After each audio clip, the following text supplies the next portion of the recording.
of Walter L. Bush, Post Office Box 545, Dundee, Florida, 33838.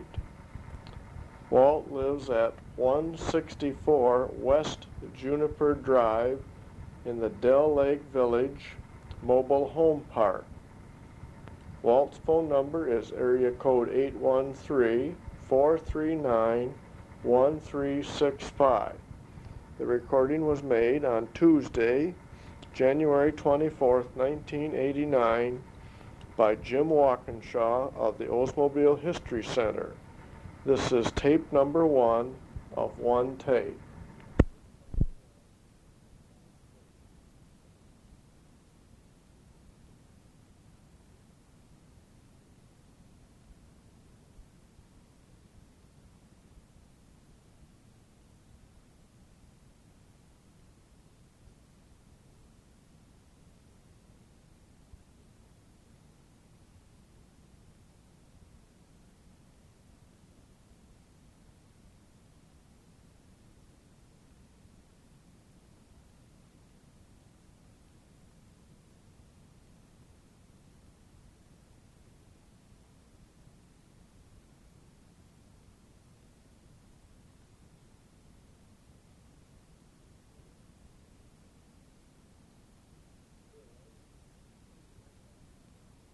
Very well, if you would just start by giving us your name and address and phone number, please. My name is Walter Bush.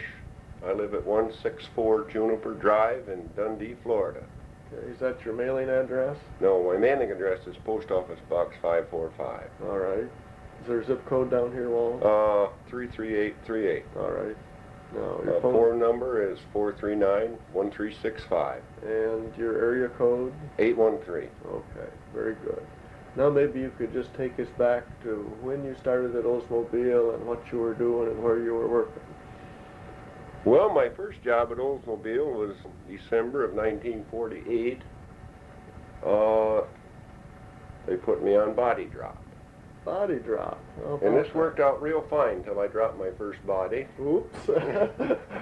I smashed the top, and the second body I dropped, I smashed the top. How did you do that? Up the hoist go down. You set the hook on it? Uh-huh. So they decided that wasn't the job for me. Okay.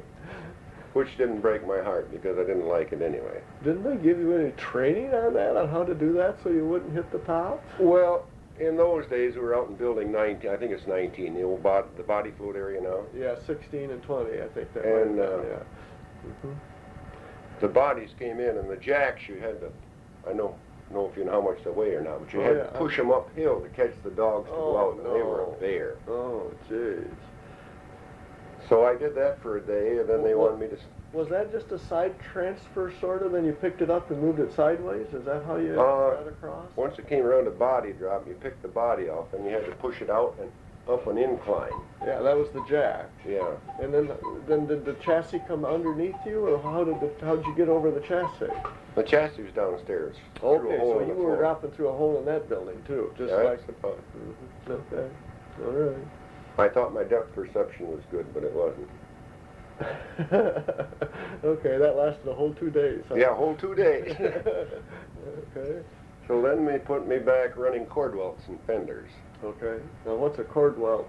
Well, for people that wouldn't know what that is. They used to have detachable fenders on the rear. All right.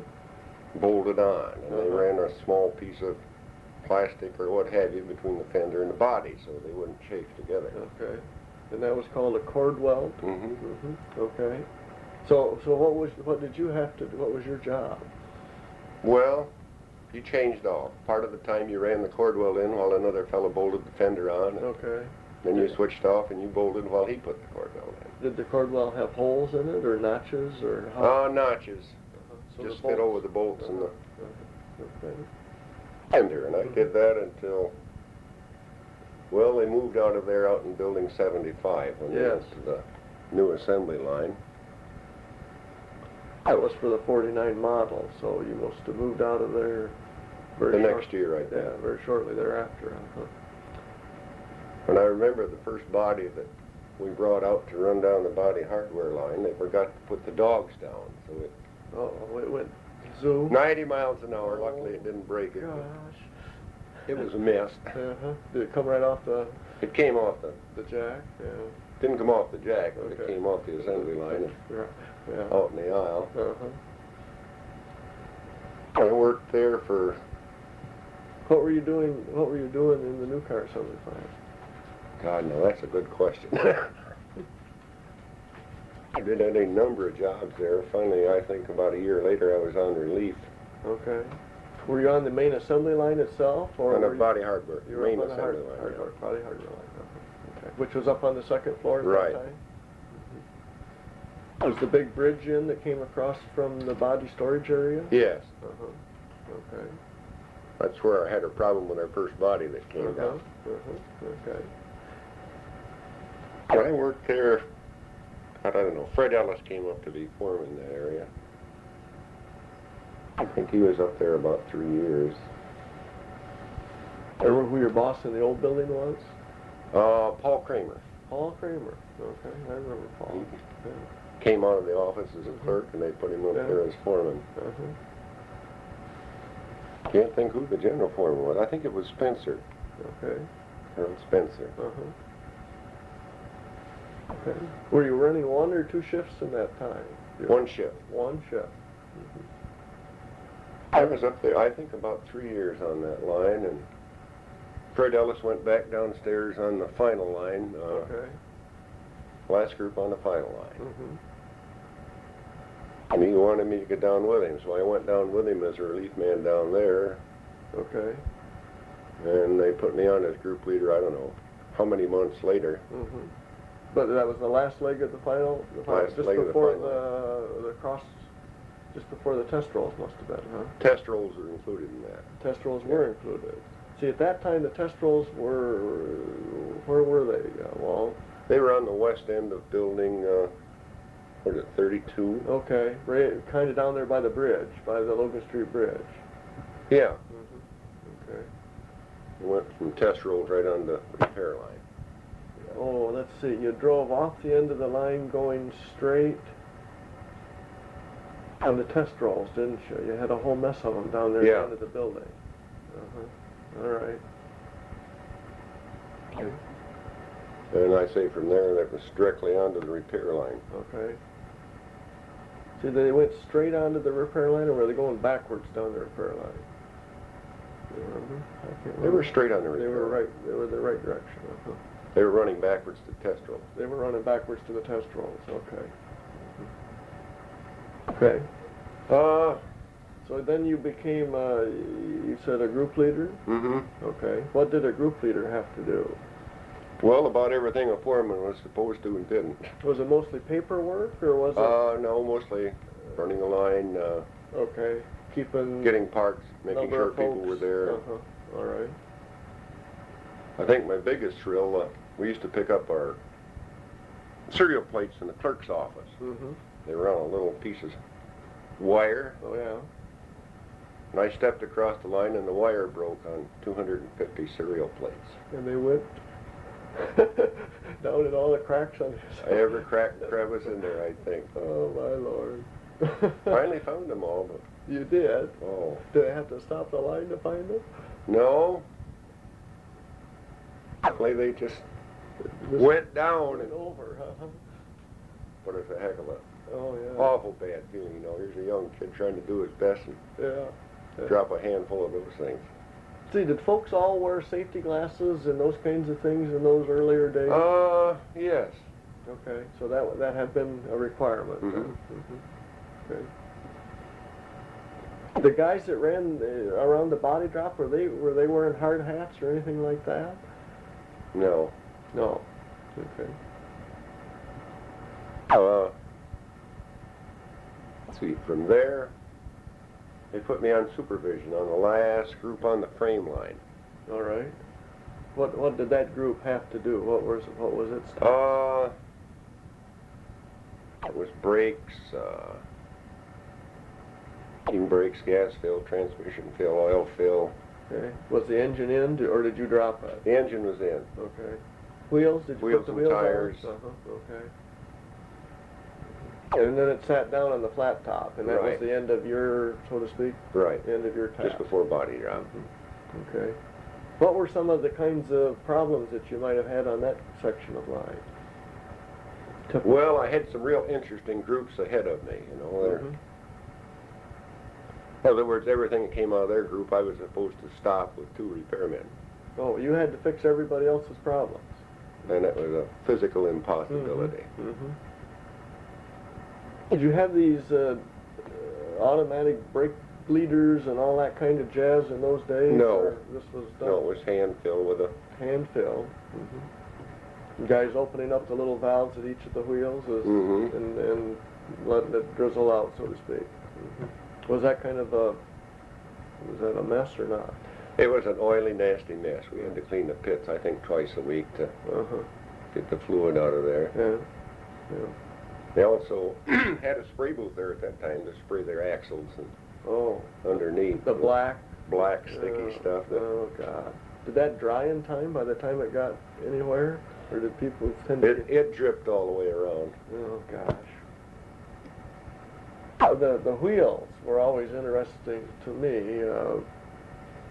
They would come from somewhere up overhead. Yeah, they came through on a conveyor into... And then guys, I always remember they were pretty good at kind of bouncing them along to get them onto the wheel studs. Well, we didn't have much bouncing, as I remember.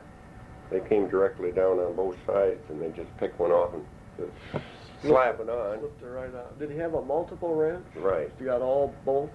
Yeah, tighten all one. Things weren't bad enough, then they started this air ride. Oh, do you remember Air Ride? Oh, yes. I remember Air Ride, 1958. And they come through with one loose connection. You set it down on the floor, and they go right to the floor, so you had to shut the line down. Oh, no. That was a mess. I'm glad it didn't last long. Did they must have had to run that on the line to make sure it was supposedly working? Supposedly working. That wasn't in your area. No. Thank goodness, huh? But I caught hell because it sat down and had to shut the line down. Was that a fairly common occurrence? Fairly common, right. Okay. I was working for Paul George at the time. I don't know if you remember him. I remember Paul George, old gravel boy. He had a pleasing disposition. Yes, he probably had a few words for things like that. Yes. He was a gentleman. Paul and I fought like cats and dogs for years. When he retired and moved to Houghton Lake, I used to go up there about 2 or 3 times a month. He'd hear I was there, and down he'd come. He wanted to talk. Did he? Yeah. But that was Paul. Paul was just kind of that way. Wonderful out of the shop. Yeah. He was a bugger in there. Yeah. But he treated everybody the same way, did he not? Just about. That's what I thought. Yeah. He was a smart old man when he was sober. Who was your plant superintendent then? Do you remember? Minnow was at first. Okay. I think Slackta was about that time. All right. Did you know Minnow enough to describe him? What kind of a person he was? My best impression of Mike Minnow was when the line would break down, he would go up the escalator backwards, just a flying. Oh my goodness. He could be kind of unruly too. Was he? Normally he was quite pleasant. Yeah. Could you walk up to him and talk to him? Oh yeah. He was approachable. Then Slackta came along later. Yeah, Slackta replaced Minnow. Okay. And by now, were you a foreman? Oh yeah. Okay.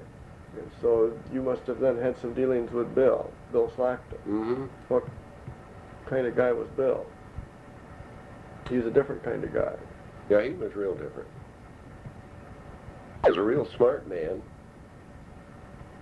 He had kind of a bitey tongue. Okay. I remember Fred Ellis was ahead of me on the line, and he kept shutting it down. I can't remember what for. And Bill came over and said something like, "How did you shut the line down?" or "Why?" or something. And Fred says, "Like this," and he reaches up and turns it off. Oh, I bet that did it. oh, that went over good. Uh-huh.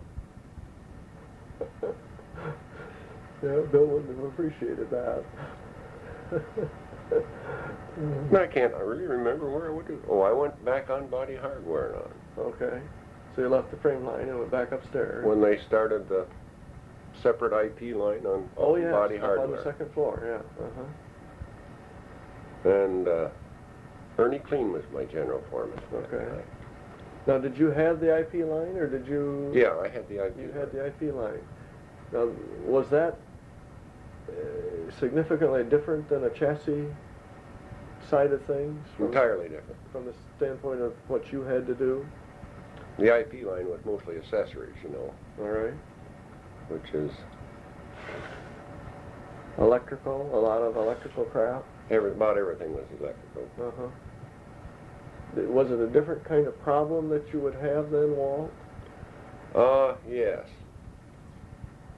We had a paint line connected with this. I can't remember what we painted there. I bet the IP panel itself. Well, we did that at times too when we ran out of colors. Uh-huh. Okay. I can't remember what we painted.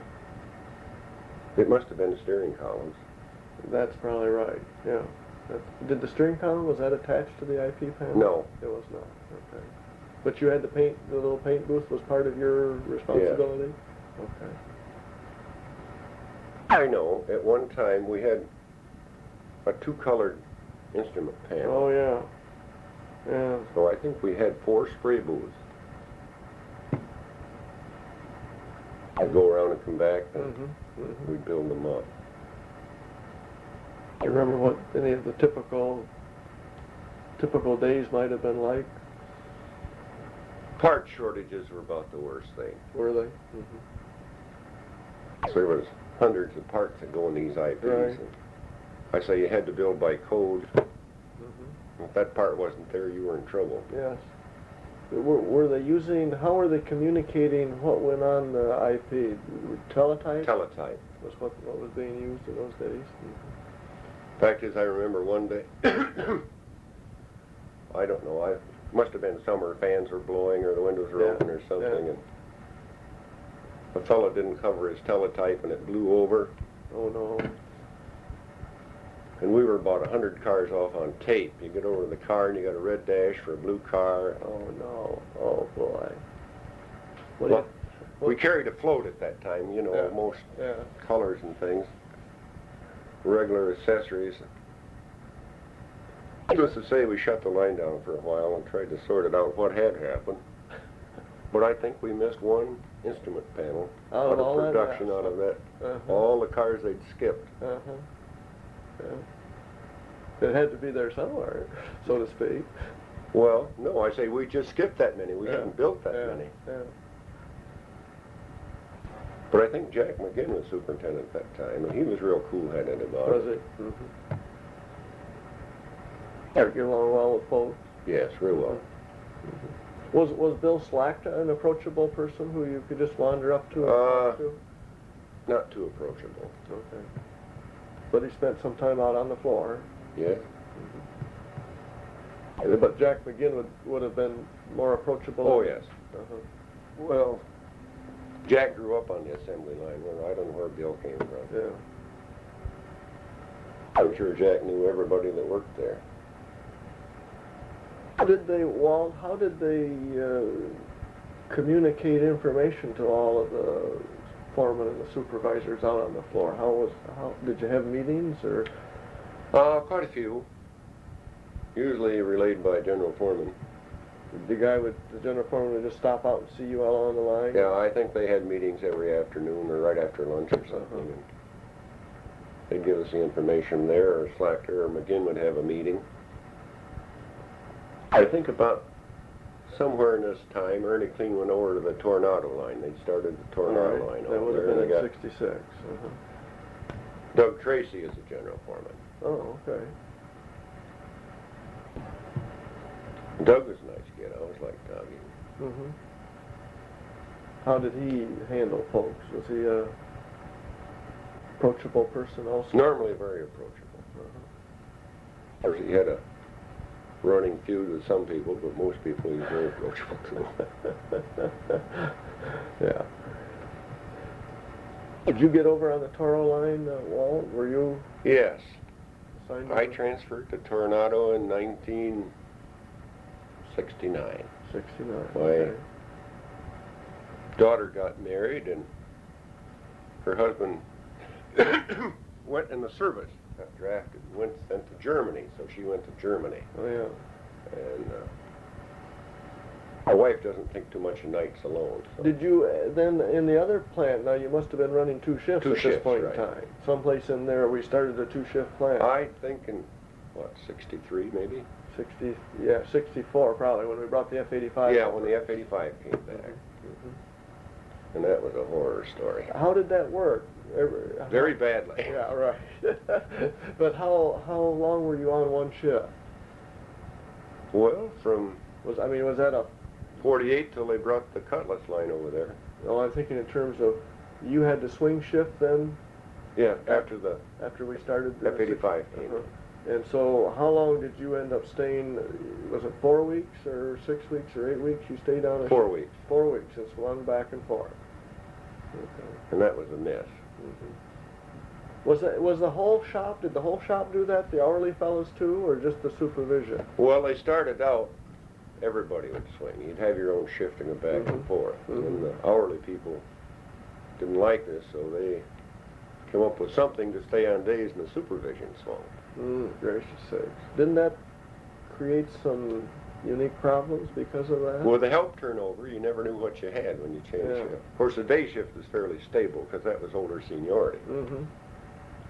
The night shift was, that would have been where they put all the new folks, would Right. have been the car assembly plant. We worked, well, Mm. God knows, from Yeah. 12 to 16 hours a day. Yeah. Did when we brought the F-85 over and put it with the big car, did that create any special problems that you can remember? There was an awful lot of repair. I know that. I can't remember any Yeah. why it should have been so, but Yeah. it was. Did you get over on the old F-85 line that was over in No. 16 when they No. were doing that small F-85? Okay, so then you arrived on the Tornado line in 69, Mm-hmm. and that was just a one-shift thing? That was one shift, right, Okay. which seemed awful good. You're responsible for your own, not someone else's. What part of the line did you end up getting, Walt? Body hardware again. Okay, they must have liked you on body hardware. They did. See, that body hardware line was, where was that? That was in Building 26, out On the second floor? second floor Uh-huh, and third floor. You had body float to it. okay. And when I went over, we were getting our bodies from Euclid, Oh, and they would come in the wintertime so crusted with salt and scum. We had a washer, and there's no way you could get it all off, get it off the body finish. But yeah. as far as the firewalls and stuff, it was just Yeah. a mess. So you had a body washer that you ran them through? Was that kind of an automatic thing, or was that just a guy? Yeah, it was an automatic thing, but I say you had to use a broom or something to try to scrub the firewall and then dry them off after they got through it. Did they do anything about that kind of a problem? Tried to fix the car so they didn't get all covered Just with... told me to wash them. Just told you to wash it. Okay. And when we started getting them from Cadillac, they were a little better. I don't know why, probably not so far to travel Yeah, or something. less travel distance, I suppose, yeah. Wonder why we were getting them, I wonder why Euclid was building those bodies. I don't. Walt Horton and I divided up the body hardware line. First I'd have the first half, and he'd have the second, and we'd Switch? switch. But we had it till Tornado closed down. Did how many people did it take to do the hardware up there? Do you remember about? Probably 65 or 70, counting body float and all. Did you take it to body drop? Or somebody else had the body drop? Somebody else had the body. That was That went downstairs, downstairs. sort of side transferred over, as I remember. Mine, You quit. just body hardware. When it went through the hole to go downstairs, I That was lost the track. end of it. Then you had repair guys and all that in your group so that when you were done, it was done, so Right. to speak. Do you remember any particular problems that that body posed, things which were kind of traditional, everyone you had? No, not really. It was Went a together fairly well. fairly good car. Did you have IP stuff at that point in time? At one time, on the first part of the hardware line, you had IP, and the Okay. second part you had All right. installation of the IP. Mm-hmm. I think the biggest problem I had, I couldn't get bodies up the conveyor from body receiving into our float area. Oh, really? I don't know, it broke down for quite a while for some reason or other. So we had to push those bodies around by hand and take them up one at a time up the elevator to the third floor. Oh, gosh. One at a Time. Of course, our production's real low, you know. Yeah, that's true. Do you remember how many you were making an hour? Well, we got down to 4 an hour. I think we got up 4 an to hour. 10 or 11, something like that. Okay. Gosh, at 4 an hour, it hardly moved, did it? You didn't have many people at 4 an hour. Mm-hmm. The guy was almost assembling the car himself, in a sense. Just about.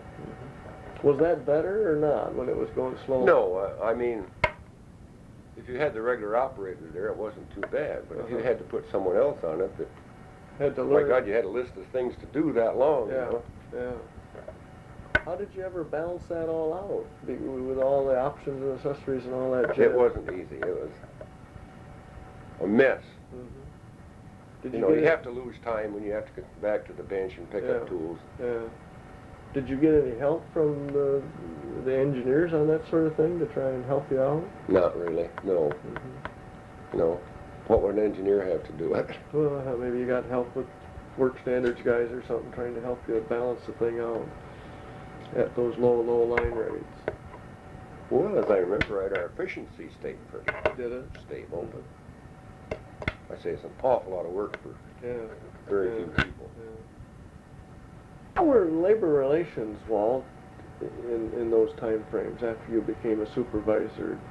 Did the union and the management get along? How did that work? I never had too much problem with them. Okay. Some fellows did. I don't. Maybe conflict of personality. I don't know.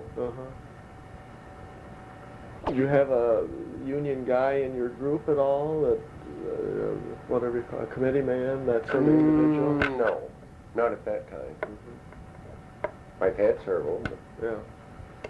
Did that change over the period of time that you were out there at all? How we handled or dealt with committee folks?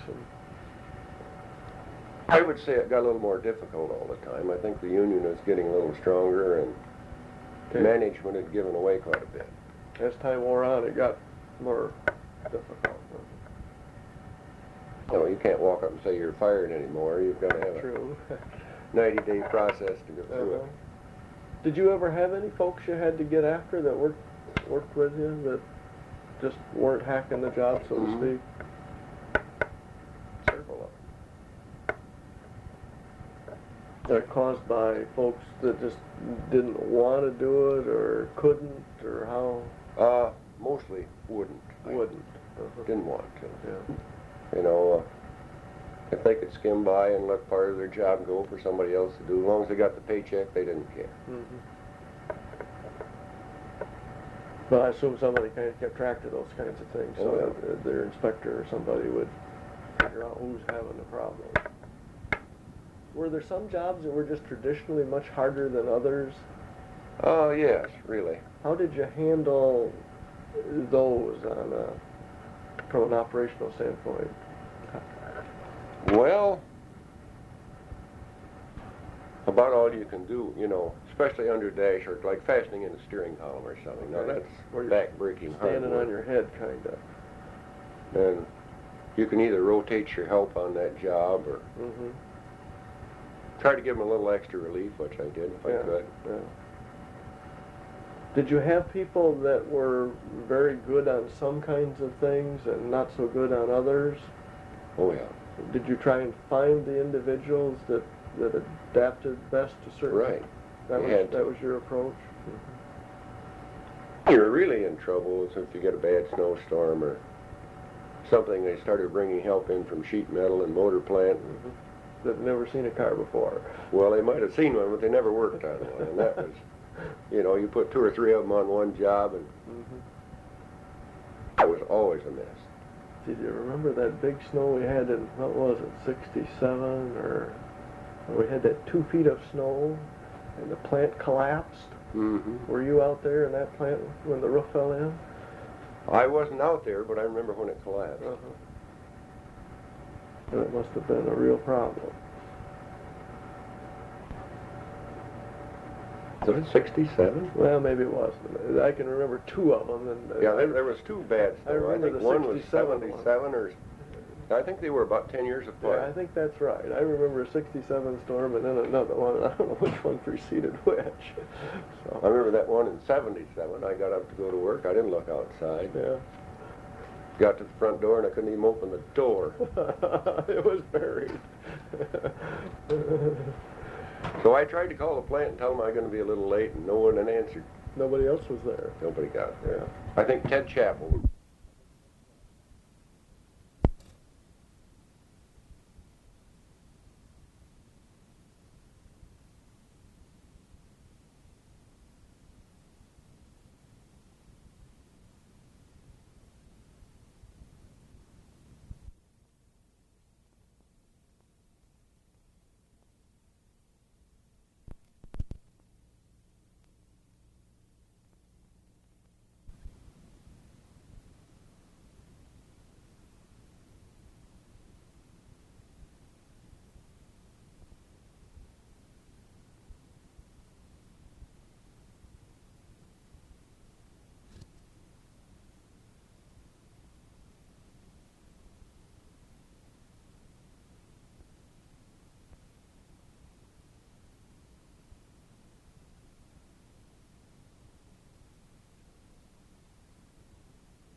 I take it nobody ran any cars that day. No cars for quite a while. We were living out at Diamonddale at the time. I could get to 69, but I couldn't get down 69. Yeah. On those kinds of days, Walt, how would the plant run when you only had, I mean, almost just a skeleton crew? Would you attempt to do anything at all? If you did, you ran at real low speed. And just kind of, everybody did a whole lot of different jobs. You hope to keep people who were there to do it.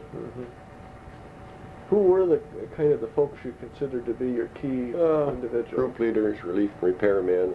All right. Did the inspectors work for you? No. They worked for someone else. Did that cause any kind of a peculiar problem? Not really. Okay. Fact is, I think it's better they work for somebody else. You know, if they find something more flaws, they're going to find than it would if we worked for you, probably. Yeah. Okay.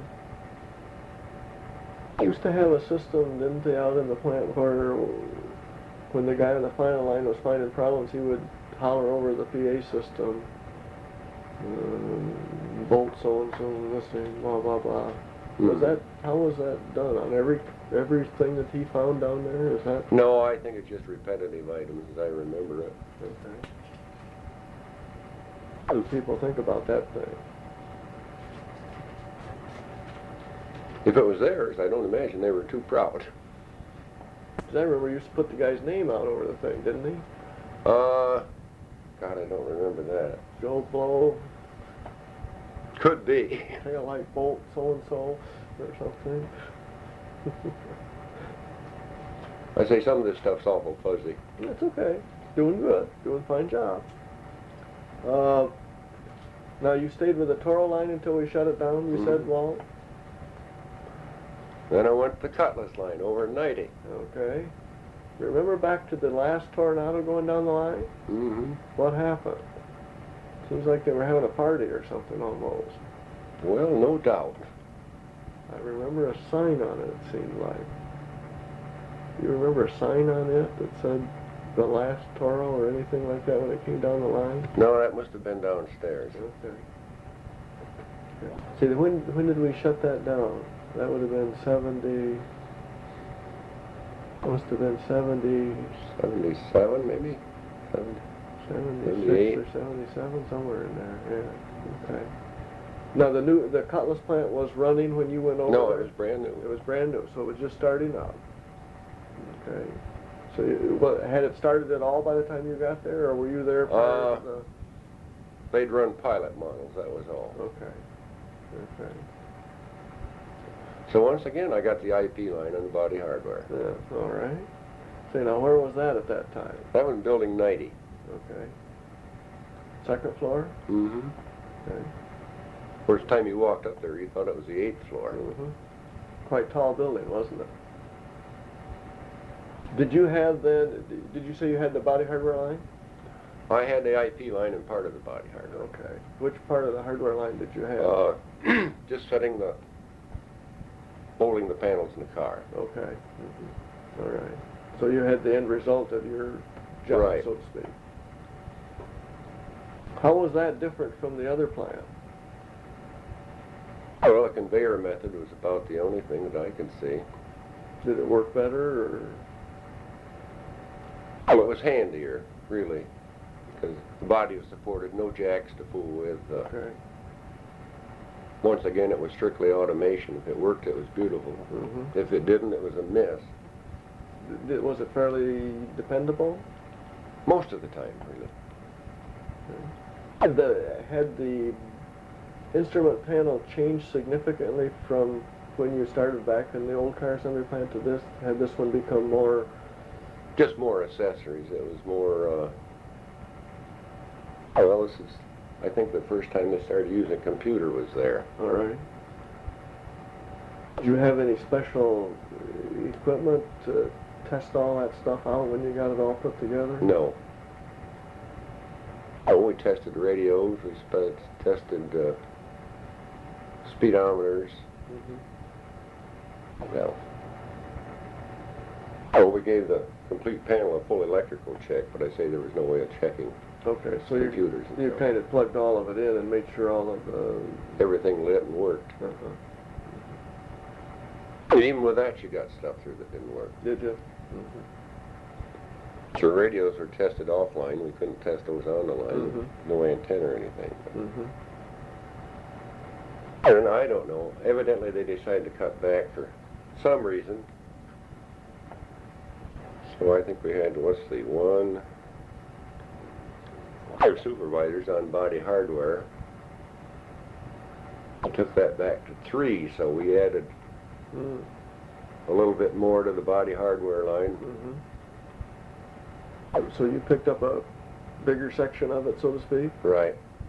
Still around IP assembly? It took in, I don't know, steering columns, long ways down the line. Mm-hmm.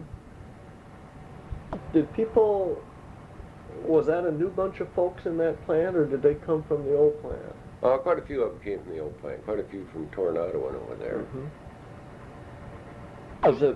How did people like the new plant versus the old plant? It was a beautiful new plant compared to that Tornado. That was a run-down relic. They seemed to like it. I say it was a beautiful new building. It was easy to keep clean. Well lighted and good place to work, really. Yeah. And I stayed there till 79. I driving to work one morning, and I thought there was a funny-looking vehicle ahead of me. It had 3 taillights, one in the middle and one on each side. We stopped for a stoplight, and he started up, and there was a motorcycle in between me and a car ahead. I decided something was wrong and went to the eye doctor, and I was developing cataracts in both eyes. Oh, yeah. So I was off from the fall of 79 until January of 80. Okay. That's about the first time I'd ever been off. Yeah. And I decided, hell, I kind of like this life. We came down to Florida, and I was down here for a few weeks. I went back, and I kind of got hassled. They were going to put a woman in my job and put me down on the frame line again. And I said, no stinking way, fella. Had enough of frame lines. I had enough of that. I didn't want any part of it. So I went over to see how much I get to retire, and I said, I'll take it. Okay. That's when you retired now. In 1st of May of 80. Did you actually go back to work at all in there? I went back to work from the middle of January till the 1st of April. Okay. What do you think was well, I should ask you, who were you working for when you were in Building 90? Do you remember who the bosses were over there? Spitzley was superintendent to begin with. Okay. Mike Spitzley. Yeah. How was Mike? Real great. Okay. Always liked Mike. Sensible, easy to talk to. I don't think I ever saw him really get angry. Okay. I'm trying to think who took his place. Yes, maybe that was that Jim Bleicher? I don't remember. Who? Jim Bleicher? Yeah, Bleicher. Okay. To me, Jim was always kind of wishy-washy. Okay. Did the management approach change any once you got to Building 90? Well, were there other kinds of ways of communicating with the folks? Did any of that change? We had a meeting about every day, and Did you? And you had to go. yeah. And what was generally the purpose of those meetings? New information, repair, upcoming events, or All right. Okay. Remember, were you there when they had the Building 90, what I call the dedication that they said? the open house. An Yeah. open house, yeah. Mhm. How was that handled? Get a whole lot of people wandering around the plant? Oh, there was a lot of people came through. Does that cause any peculiar problems that No, I don't think so. people on the line would bother, so to speak? I don't think so. Of course, we were only running, what, 60 cars an hour, so it was. Did you remember to the times when we were in the old car assembly plant, didn't we get over 100 an hour in there at some point in time? Oh, yeah. 110, I believe. Yeah, that's kind of the number I remember too. I remember the engineers came up with these fancy body drops supported from the ceiling. Yeah, Little cars. yeah, yeah. Supposed to drop them 90 feet down to the chassis. They couldn't move them fast enough, so they went back to the old rope method. Did the 110 car an hour assembly plant, was that easier or harder to operate? Or didn't it matter? Well, you didn't have too much to do on it. You know, Each job? you had a real small job on it. There was an awful lot of repair. Of course, we were running 54 hours a week and Yeah, yeah. almost as much on repair. Do you think that the high line speeds made more repair? Or? I don't think so. Not really. Again, that goes back to the age-old health problem. If you got them, Yeah. you can run. If you don't, you're in trouble. Yeah.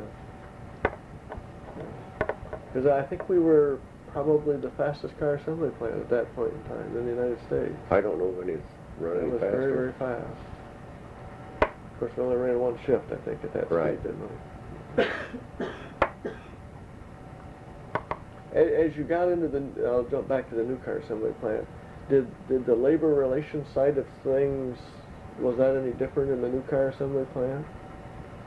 In which Cutlass, you mean? Yeah, in the Cutlass plant. Well, it's like about any place else. About 99% of your people are great. Okay. You have The usual. 1% that want to cause trouble or want to work. Yeah. And we make some, did we have, maybe this was after that, but meeting rooms for hourly guys and those kinds of things? Did we do that at that point in time? No, it must have been after I That came left. after, okay. That was a thing. The QWL stuff and all that, had you? Just starting. Just started, okay.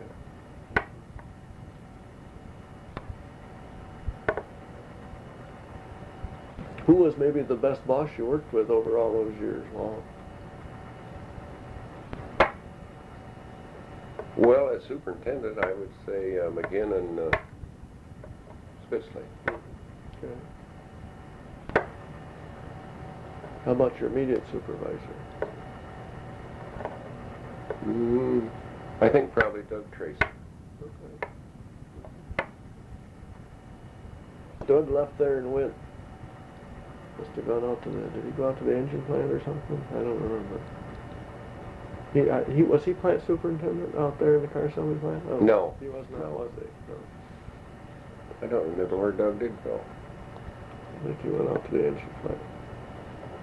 I know he went to Kansas City once and should have stayed home. See, what, during the war, or the Korean War and those kinds of things, let's see, you didn't see any effects of that in your particular jobs that you were doing, did you? Not really, no. Okay.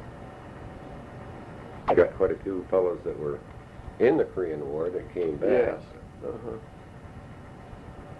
I don't know if they'd worked there before. Mm-hmm. But there weren't too many that left. Yeah, yeah. Do you remember what might have been over all that time the most difficult changes that we had in the plant or the product that caused the most difficulties? You mentioned air ride, I know, we'll set that one aside. Yeah, air ride was a beauty. Air conditioning was a nice thing when it came in. Was it? Why? Well, once again, you had 8,000 tubes from this big to this big that you had to install and cut holes in the body. And of course, they were all built offline as far as the...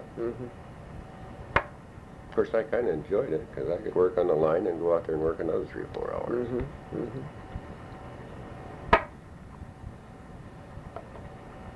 And then when they went, I can't remember what year it was, 54 maybe, when it first went to a new heater system. They couldn't stop those from leaking, so that was another 7-day-a-week job. Power brakes. Every new innovation had its problems. Everything that came out. To say, I enjoyed it, you know, it was hourly. Hell, I needed every cent I could get. Yeah, sure. Do you remember the Dynaflow? Oh, yes. On the transmission plant. When the fire? Yeah. That was a sluggish thing. You got to drive a couple of those? Oh, yes. Fact is, well, they were trying to come up with something to put in them. I went over in the sheet metal and ran a press for a couple of weeks. Oh, did you? The plant actually shut down? Yeah. They shut the plant down during the fire? Or after the fire, I should say. I think it was about 2 weeks. I didn't appreciate that. It's running sheet metal. Presses and drives. Give a woodpecker a headache, you know. Boom, boom, boom.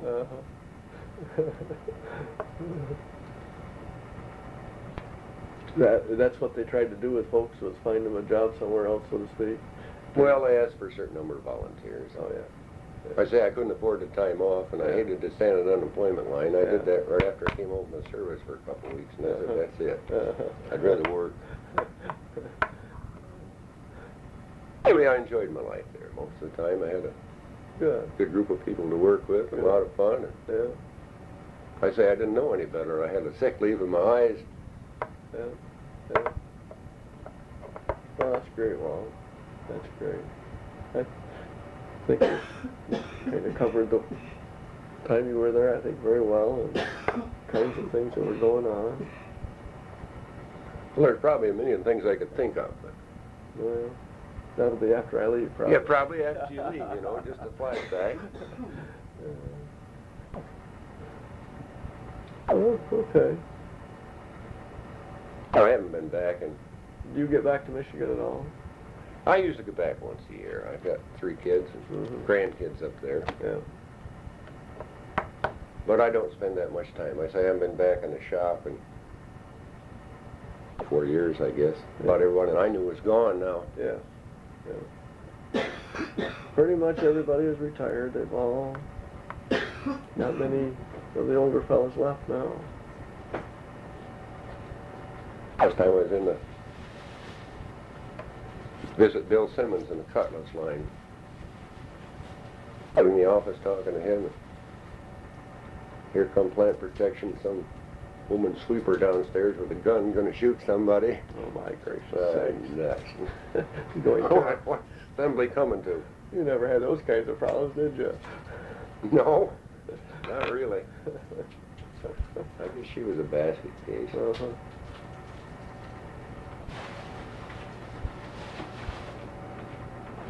Well, I guess I'll just shut her off then, Walt.